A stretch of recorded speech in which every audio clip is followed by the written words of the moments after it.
हम लोगों ने ग्लाइकोलाइसिस कंप्लीट कर लिया।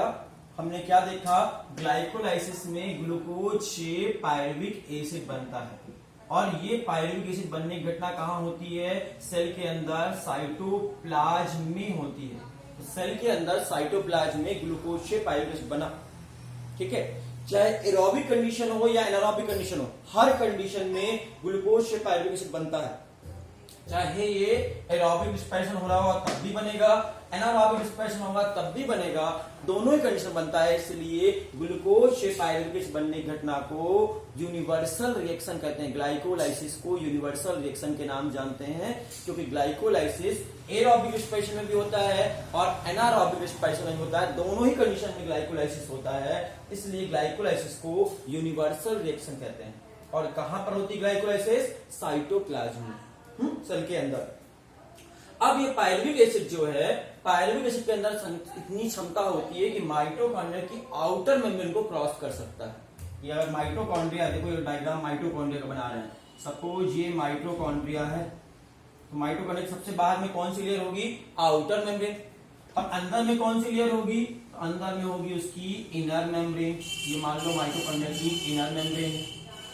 दो लेयर दिख रही है आपको माइटोकॉन्ड्रिया की, बाहर वाले को क्या कहेंगे, आउटर मेम्ब्रेन, और अंदर वाले को कहेंगे इनर मेम्ब्रेन। अब माइटोकॉन्ड्रिया की दो मेम्ब्रेन दिख गई। अब देखेंगे बाहर वाली मेम्ब्रेन और अंदर वाली मेम्ब्रेन के बीच में खाली जगह जो है, माइटोकॉन्ड्रिया की आउटर और इनर मेम्ब्रेन के बीच की जगह को इसको कहते हैं peri mitochondrial space. Peri mitochondrial space के नाम से जानते हैं। और माइटोकॉन्ड्रिया के अंदर, ये इनर मेम्ब्रेन के अंदर जो कहते हैं माइटोकॉन्ड्रिया का मैट्रिक्स है। माइटोकॉन्ड्रिया का मैट्रिक्स है। इतने पार्ट आपको पढ़ने हैं। माइटोकॉन्ड्रिया के डायग्राम को आपको क्लियर कर रहे हैं कि अगर ये माइटोकॉन्ड्रिया का डायग्राम है तो माइटोकॉन्ड्रिया के सबसे बाहर में outer membrane, inner membrane, outer और इनर मेम्ब्रेन के बीच ये कहेंगे पेरी माइटोकॉन्ड्रियल स्पेस, और इनर मेम्ब्रेन के अंदर जो कहेंगे माइटोकॉन्ड्रियल मैट्रिक्स। और माइटोकॉन्ड्रिया कहां होता है, सेल का ऑर्गेनल्स है, और सेल के अंदर होगा, साइटोप्लाज्म में होगा। तो देखेंगे सेल के बाहर में क्या हुआ, माइटोकॉन्ड्रिया के बाहर, सेल के अंदर क्या हुआ, ग्लूकोज सेल के अंदर इंटर किया और ग्लूकोज से पायरुविक एसिड बन गया। ये घटना साइटोप्लाज्म में ही हो गई। अब ये पायरुविक एसिड जो बना है, ये पायरुविक एसिड यहां से इंटर कर यहां चला गया, पेरी माइटोकॉन्ड्रियल स्पेस में आ गया। और ये पेरी माइटोकॉन्ड्रियल स्पेस में कब तक भरा रहेगा पायरुविक एसिड, जब तक कि यहां पर इसके पास दो ऑप्शन है पायरुविक एसिड के पास। अगर ऑक्सीजन मिली तो एरोबिक रिस्पिरेशन करेगा, ऑक्सीजन नहीं मिली तो एनारोबिक रिस्पिरेशन करेगा। हम बात करें अगर एरोबिक रिस्पिरेशन की, तो ये पायरुविक एसिड से आगे जाकर क्या बनेगा, एसिटाइल CoA का फॉर्मेशन होगा। Acetyl co enzyme, acetyl CoA का फॉर्मेशन होगा। और एसिटाइल CoA कहां बनेगा, माइटोकॉन्ड्रिया के मैट्रिक्स में। घटना शुरू कहां हुई थी, पेरी माइटोकॉन्ड्रियल स्पेस में, और खत्म कहां हुई, माइटोकॉन्ड्रिया के मैट्रिक्स में। मतलब आपसे कोई पूछे कि ये घटना कहां होती है, पायरुविक एसिड से एसिटाइल CoA का फॉर्मेशन कहां होता है, तो माइटोकॉन्ड्रिया में होता है। पायरुविक इस घटना कहां स्टार्ट हुई है, पायरुविक लिंक रिएक्शन कहां स्टार्ट होती है, तो पेरी माइटोकॉन्ड्रियल स्पेस में। लेकिन लिंक रिएक्शन का प्रोडक्ट कहां बनता है, माइटोकॉन्ड्रिया के मैट्रिक्स में। यही कारण है कि कई सारी बुक में आप देखेंगे कि लिंक रिएक्शन को कुछ बुक लिखता है पेरी माइटोकॉन्ड्रियल स्पेस में होता है, कुछ बुक लिखती है माइटोकॉन्ड्रिया के मैट्रिक्स में होता है। आप कंफ्यूज हो जाएंगे, कंफ्यूज नहीं होना है। आंसर क्या लिखना है, link reaction started at peri mitochondrial space and the product of link reaction is form in mitochondria matrix. Acetyl CoA का फॉर्मेशन कहां हुआ, माइटोकॉन्ड्रिया के मैट्रिक्स में। ये घटना आपको अगर समझ में आई हो, डायग्राम समझ पा रहे हो, सेल के अंदर माइटोकॉन्ड्रिया का डायग्राम ही है। आउटर मेम्ब्रेन माइटोकॉन्ड्रिया की, माइटोकॉन्ड्रिया की इनर मेम्ब्रेन, दोनों के बीच जगह को पेरी माइटोकॉन्ड्रियल स्पेस, और सबसे अंदर जगह को माइटोकॉन्ड्रियल मैट्रिक्स।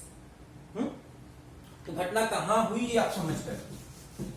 अगली बात समझना, चाहे एरोबिक रिस्पिरेशन हो या एनारोबिक रिस्पिरेशन हो, आपका ग्लूकोज से तो पायरुविक एसिड बनेगा ही बनेगा। ग्लूकोज से क्या बनेगा, पायरुविक एसिड।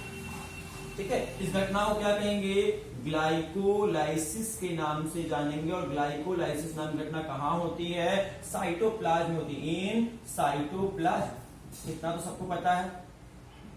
साइटोप्लाज्म में ग्लाइकोलाइसिस नाम की घटना होगी और ग्लूकोज से पायरुविक एसिड बन जाएगा।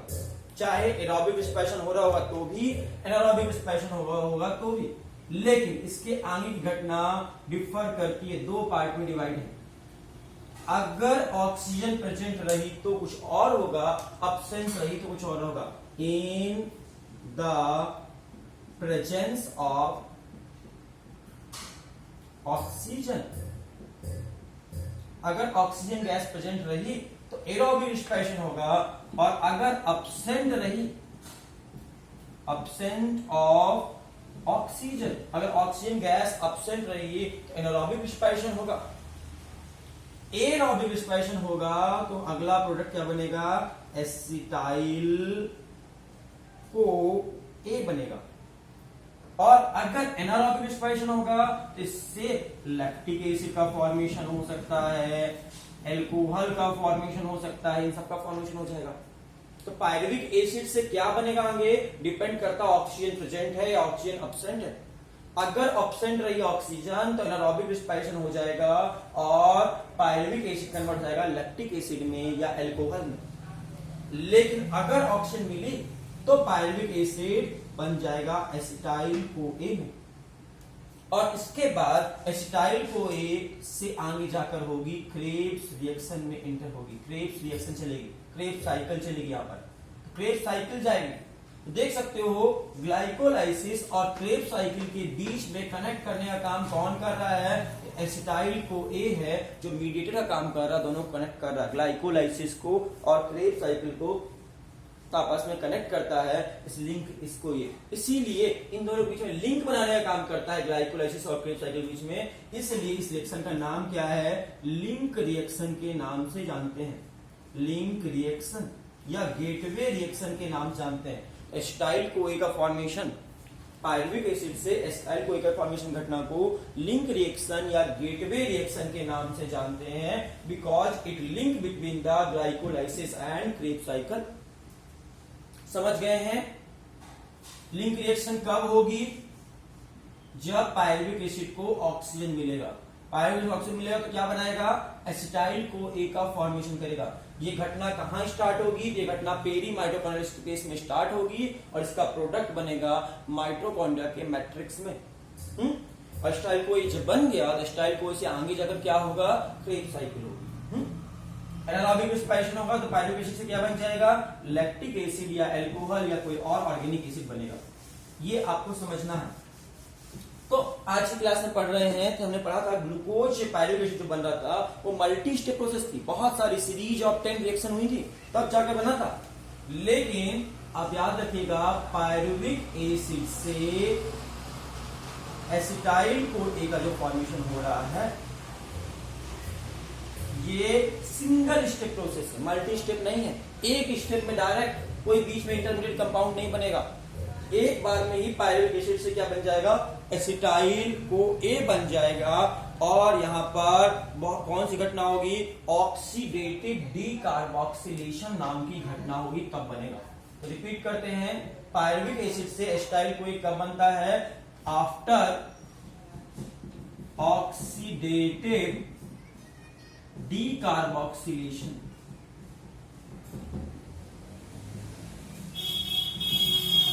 इस घटना के बाद ऑक्सीडेटिव डीकार्बोक्सिलेशन नाम की घटना के बाद पायरुविक एसिड से एसिटाइल को ए बनता है। अच्छा, ऑक्सीडेटिव डीकार्बोक्सिलेशन, इसमें से एक वर्ड तुमको समझ में आ रहा था, हमको इतना पता है कि पायरुविक एसिड से एसिटाइल को ए कब बनता है, ध्यान से बताना, जब ऑक्सीजन प्रेजेंट होगी। ये घटना कब होगी, ऑक्सीजन प्रेजेंस में। इस घटना में ऑक्सीजन घुसेगी कि नहीं घुसेगी, हाँ घुसेगी। इसमें कौन सी गैस घुसेगी, O2। O2 अंदर जाएगी कि नहीं जाएगी, पायरुविक एसिड से एसिटाइल को बनते समय जाएगी। Very good.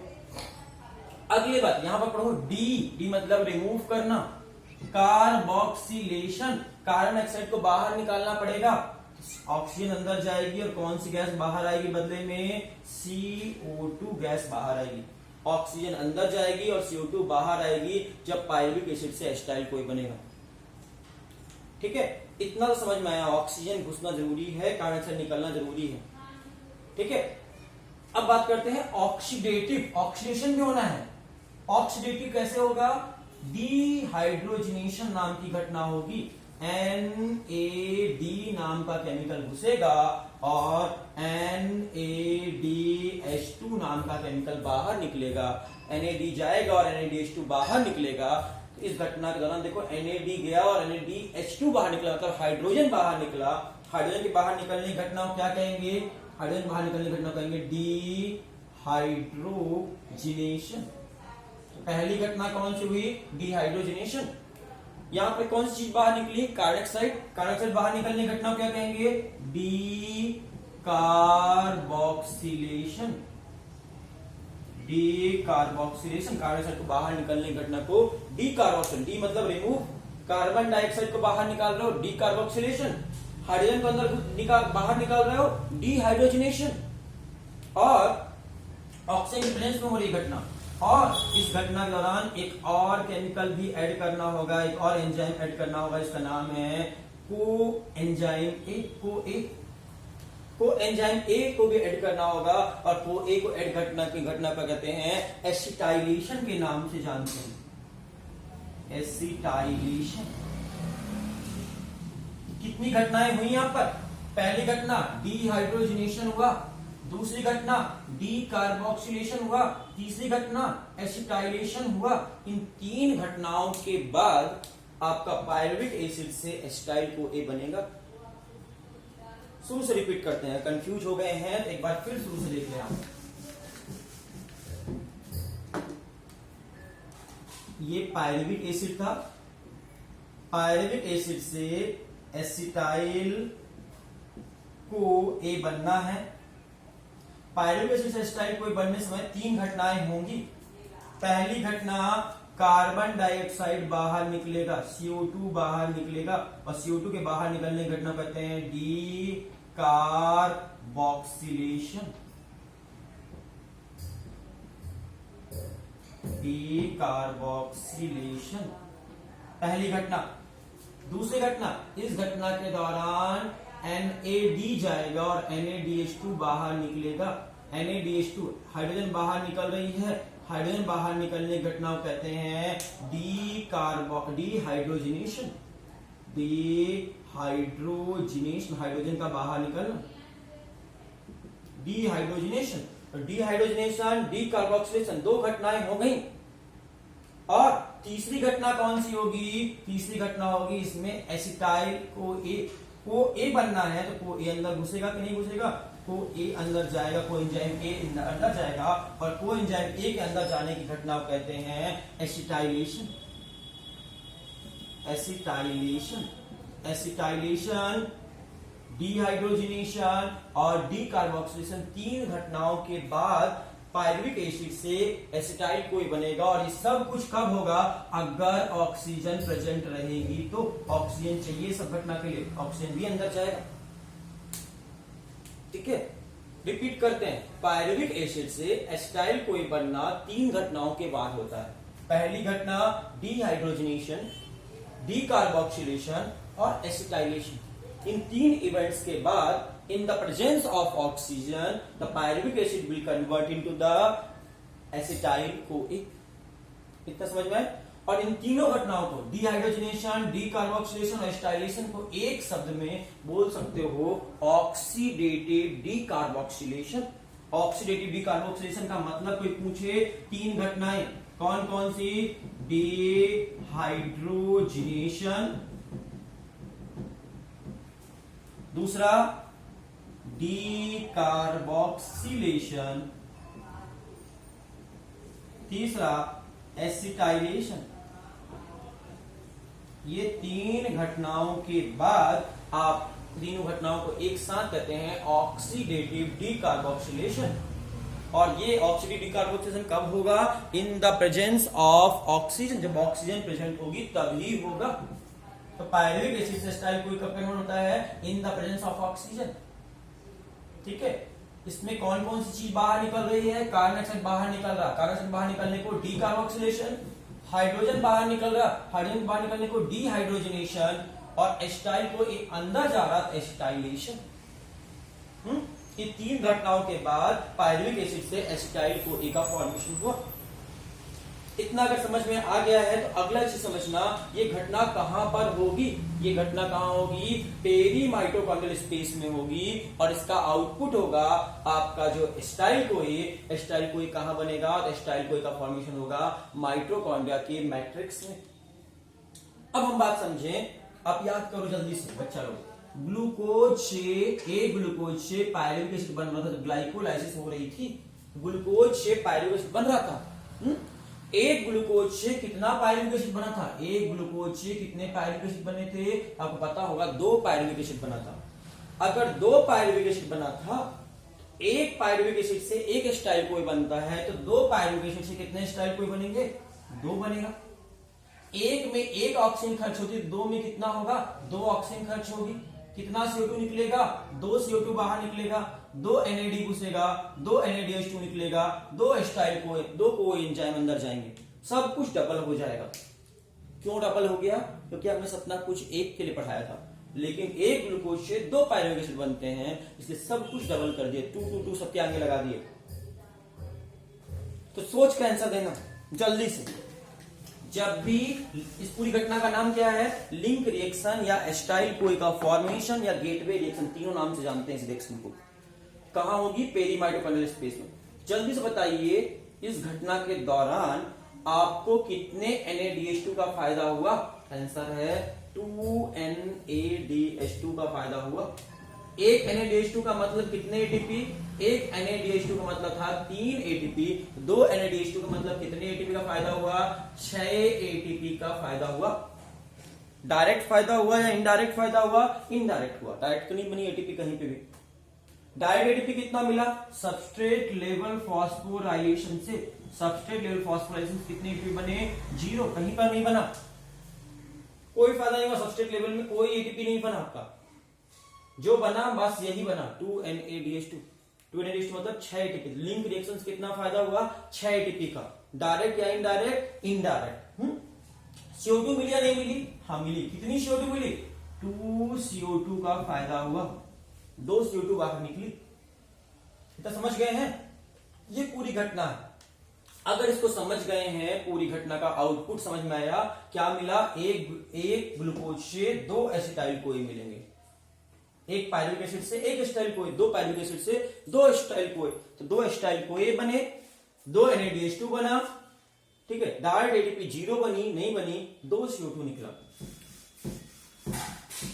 अगर ये बात समझ गए हैं तो इसको आउटपुट को लिख लेते हैं। Output of link reaction, output आपको जाएगा 3 फॉर्म में होता है, या तो एनर्जी के फॉर्म में होगा, एनर्जी कितनी मिली, वाटर कितना मिला, और CO2 कितनी मिली, 3 फॉर्म में जज करते हैं, ठीक है।